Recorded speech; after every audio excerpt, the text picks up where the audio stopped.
Hai, ini Jos. Hari ini di The Infographic Show, kita bahas apa yang terjadi jika semua orang menarik uang dari bank besok. Biasanya bank terlihat membosankan. Orang-orang bertransaksi, membayar tagihan, menerima setoran, dan kadang mengambil uang tunai di cabang. Namun di balik itu semua sangat berbeda. Bank memindahkan uang digital antar rekening, menyetujui pinjaman, dan menginvestasikan simpanan untuk untung.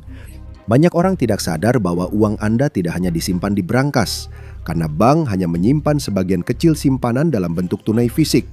Sisanya dipinjamkan untuk hipotek, mobil, investasi bisnis, dan obligasi pemerintah. Sistem ini berjalan karena biasanya hanya sedikit orang yang menarik uang secara bersamaan. Jadi pada dasarnya, di bank, semuanya berjalan berdasarkan kepercayaan. Kepercayaan bahwa gaji Anda masuk, kepercayaan bahwa ATM berfungsi, kepercayaan bahwa ketika Anda membutuhkan uang Anda, uang itu akan tersedia. Namun satu berita utama, rumor atau kejutan bisa membalikan kepercayaan itu. Saat itu terjadi, ketenangan dan rutinitas terganggu oleh sesuatu yang jauh lebih berbahaya, yang bisa membuat sebagian orang kehilangan segalanya. Penarikan massal bermula dari masalah kecil di balik layar, bukan kekacauan. Selama nasabah yakin uangnya aman, aktivitas tetap normal. Namun, saat kepercayaan sedikit terguncang, kegelisahan muncul, dipicu oleh berbagai hal. Itu bisa dimulai dari kejatuhan pasar saham mendadak, laporan kerugian bank meningkat, atau kenaikan suku bunga yang mengurangi nilai investasi jangka panjang. Nasabah bisnis besar bisa menarik simpanan besar atau laporan pendapatan mengungkapkan bahwa bank kesulitan menyeimbangkan kewajiban kepada deposan dengan dana yang terikat di pinjaman dan obligasi. Saat itu, waktu mulai berjalan. Bank tidak menyimpan sebagian besar uang Anda dalam bentuk tunai, tapi meminjamkan atau menginvestasikannya. Jika nilai aset turun atau banyak simpanan ditarik sekaligus, bantalan bank menyusut. Di atas kertas, bank masih memegang aset-asetnya dan menjaga neraca keuangannya, tetapi ruang untuk melakukan kesalahan jauh lebih sedikit. Dalam beberapa situasi, masalahnya hanyalah soal kecepatan. Bank modern bisa rugi miliaran dolar dalam beberapa jam, terutama saat klien korporat besar memindahkan dana digital tanpa peringatan. Jika bank tak dapat menjual investasinya dengan cepat tanpa rugi besar, keuangannya melemah. Namun belum ada yang gagal, dan bank masih mungkin memenuhi kewajiban. ATM dan transfer tetap berjalan, namun regulator, eksekutif, dan investor mengawasi dengan cermat. Apa yang terjadi selanjutnya akan menentukan apakah bank itu bertahan atau kolaps. Di dunia nyata, nasabah mungkin mulai merasa ada yang tidak beres. Belum ada kepanikan besar, hanya ketidaknyamanan dan kesan sistem ini tak sekuat kemarin. Kegelisahan awal hanyalah percikan, lalu berubah jadi kobaran api yang mengubah segalanya. Sebelumnya, orang-orang hanya merasa tidak nyaman, tapi begitu sebuah bank benar-benar terlihat seperti sedang bermasalah, rasa takut mengambil alih. Nasabah berhenti bertanya-tanya dan mulai bertindak. Mereka masuk ke aplikasi, mengunjungi cabang, dan menarik uang di ATM. Bukan karena mereka butuh uang tunai, tapi karena mereka tidak ingin menjadi orang terakhir yang tersisa saat uangnya habis. Bank dirancang untuk hari normal dan hanya bisa menangani sedikit kesibukan, bukan serbuan massal. Setiap institusi merencanakan kebutuhan uang tunai untuk penarikan harian. Sistem perbendaharaan efektif jika perilaku bisa diprediksi. Namun jika lebih banyak orang dari perkiraan menarik uang, cadangan cepat tertekan. Semakin jauh penarikan melebihi rencana bank, risikonya makin tinggi dan nasabah bisa merasakan dampaknya. Beberapa fitur yang hilang di aplikasi, transfer uang yang lebih lambat, antrean yang lebih panjang di cabang. Setiap keterlambatan kecil terasa seperti bukti bahwa ada sesuatu yang salah, dan disinilah segalanya mulai memburuk dengan cepat. Rush bank terjadi saat banyak orang menarik uang dari institusi keuangan dalam waktu singkat. Saat penarikan dana meningkat, bank mulai terlihat semakin lemah di mata semua orang yang masih menyimpan uang di sana. Dan ketika bank terlihat semakin lemah, semakin banyak orang yang buru-buru menarik dana mereka. Rasa takut memicu ketakutan lain. Tindakan berjaga-jaga seseorang jadi darurat bagi orang lain, hingga akhirnya bank tak mampu menangani situasi ini. Terlalu banyak orang yang ingin menarik uang tunai secara bersamaan, dan uang tersebut tidak cukup liquid untuk bergerak secepat itu.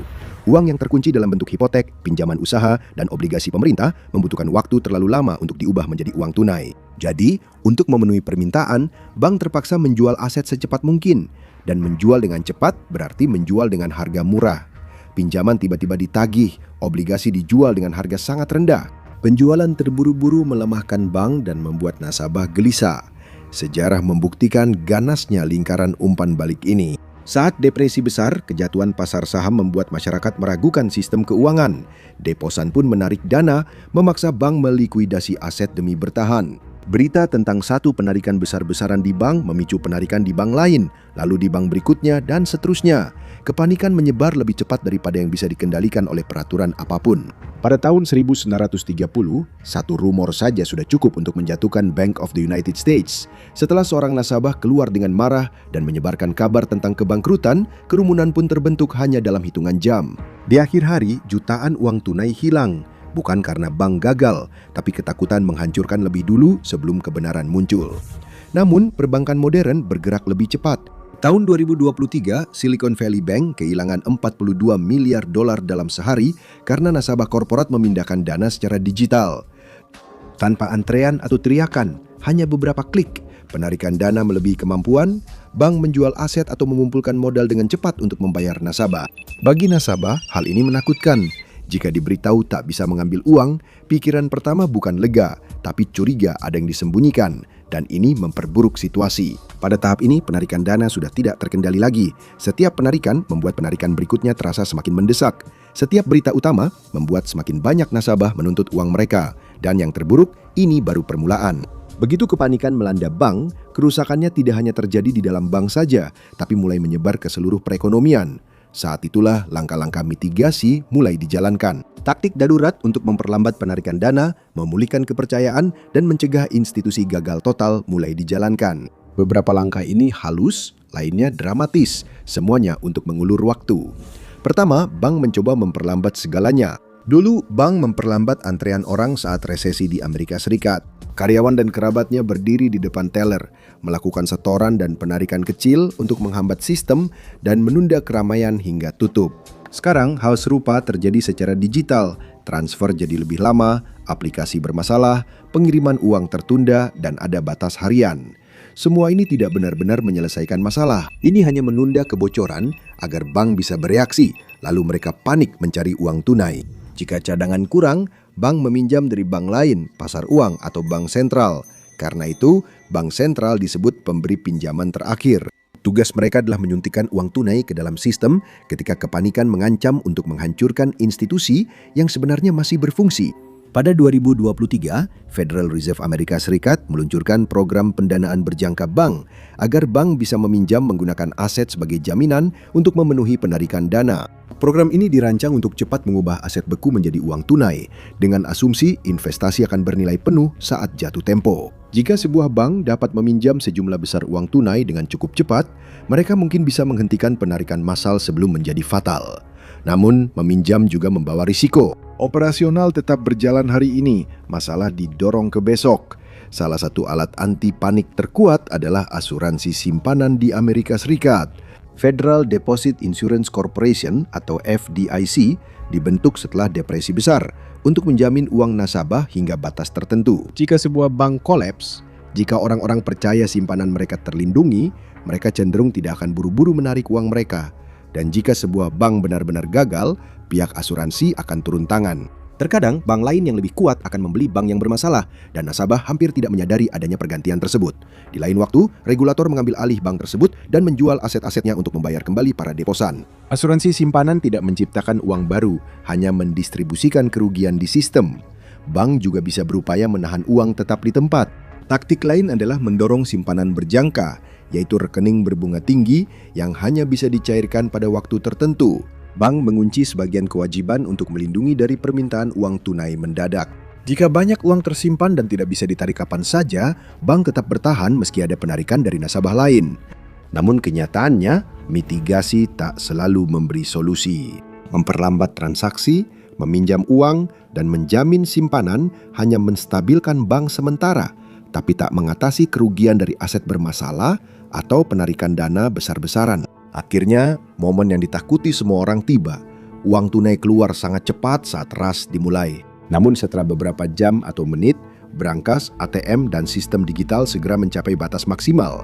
Orang-orang mencoba menarik uang mereka, dan tiba-tiba mesin-mesin itu berkata, tidak ada lagi uang tunai yang tersedia untuk dikeluarkan. Kenyataan pahitnya adalah, bahkan jika bank memiliki aset yang bisa dijual, tidak ada cukup waktu untuk mengubahnya menjadi uang tunai dan memasukkannya ke rekening nasabah. Kepanikan membuat sebagian besar orang menarik uangnya sekaligus, sehingga bank kewalahan. Namun ada skenario yang lebih mengerikan. Bank mungkin sudah menjual seluruh asetnya, banyak yang dijual rugi, hingga benar-benar tak ada uang tersisa.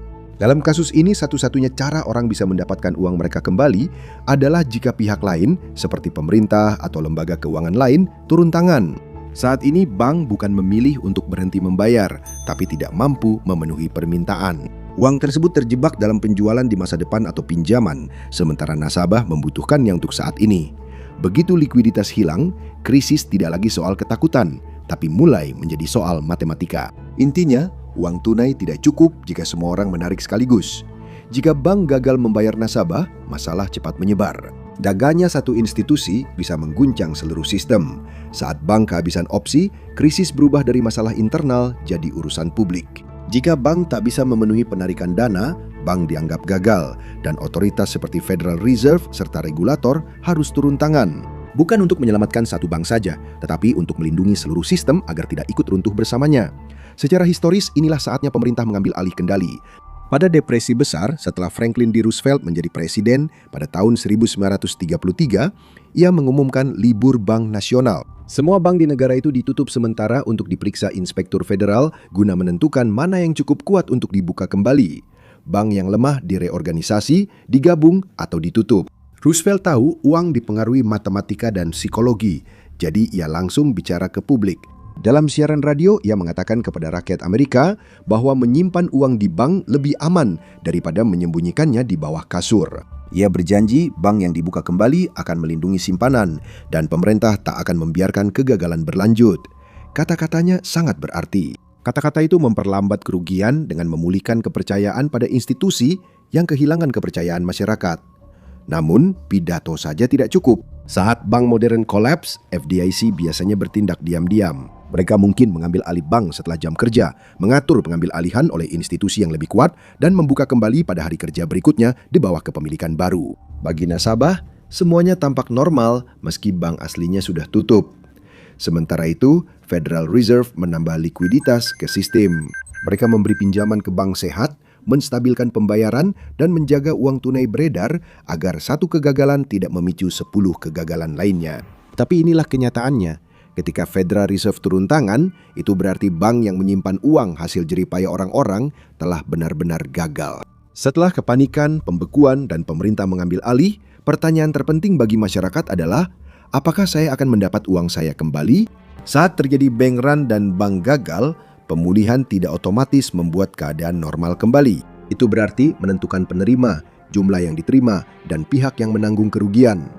Di Amerika Serikat, jaring pengaman utama adalah asuransi simpanan. FDIC menjamin simpanan nasabah hingga $250.000 per penabung, per bank, dan per kategori rekening. Jika bank Anda bangkrut, uang yang diasuransikan tetap aman, dan prosesnya biasanya cepat. Regulator mengatur bank lain mengambil alih bank gagal, sehingga nasabah segera bisa mengakses dana yang diasuransikan, biasanya pada hari kerja berikutnya. Rekening giro dibuka lagi, kartu debit aktif, setoran langsung berjalan, dan bagi jutaan nasabah, pemulihan terasa hampir seketika. Uang mereka aman karena diasuransikan, namun dana di atas batas asuransi tidak dijamin. Jika Anda punya 300.000 di satu rekening, hanya 250.000 yang terlindungi, 50.000 sisanya jadi aset bank yang gagal. Anda bisa mendapat sebagian uang kembali setelah pinjaman dan properti dijual, atau hampir tidak mendapat apa-apa, tergantung tingkat keruntuhan. Bisnis besar, investor, dan deposan kaya terdampak duluan. Rekening gaji, kas, dan cadangan perusahaan bisa dibekukan atau hilang sebagian. Dan begitulah kegagalan bank bisa merembet menjadi pemutusan hubungan kerja, gaji yang tidak dibayarkan, atau perusahaan bangkrut, bahkan setelah bank itu sendiri sudah tidak ada. Pemulihan butuh waktu. Aset dijual, utang diselesaikan, dan proses hukum berjalan lambat. Nasabah diasuransikan bisa lanjut hidup, sedangkan deposan tanpa asuransi harus menunggu berbulan-bulan atau bahkan bertahun-tahun untuk tahu berapa yang akan mereka terima kembali. Sistem ini melindungi masyarakat umum, tapi perlindungannya tidak merata. Rush penarikan dana di bank dapat merusak bank dan berdampak jangka panjang bagi masyarakat, bisnis, serta ekonomi. Sebagian orang tidak terdampak, tapi yang lain kehilangan tabungan hidupnya. Sekarang tonton bagaimana jika ekonomi Amerika Serikat ambruk atau video ini.